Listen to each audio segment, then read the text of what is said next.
1779 मा नरभूपाल शाहको मृत्यु हुन्छ र त्यसपछि पृथ्वीनारायण शाह गोर्खाको राजा हुन्छन्। उनको काठमाडौँ, ललितपुर र भक्तपुर एकीकरण गर्ने इच्छा अझै बढ्दै जान्छ। उनले नुवाकोटमा अट्याक गर्छन् र हार्छन् र त्यसपछि उनले आफ्नो योद्धाहरूलाई राम्रोसँग ट्रेन गराउँछन् र त्यसपछि आफ्नो हतियारहरूलाई पनि अपग्रेड गर्छन्। त्यसपछि उनले फेरि नुवाकोटमा अट्याक गर्छन् र उनले जित्छन्।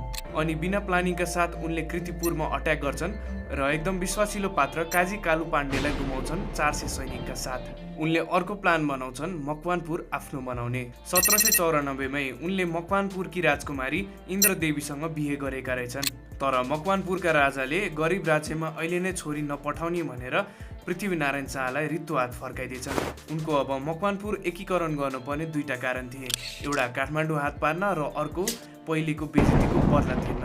पृथ्वीनारायण शाहले 1819 भदौ 9 गते मकवानपुरमा अट्याक गर्छन् र यो युद्ध 9 घण्टासम्म लगातार चल्छ र पृथ्वीनारायण शाहले यो युद्ध जित्छन् र मकवानपुरले हार्छ।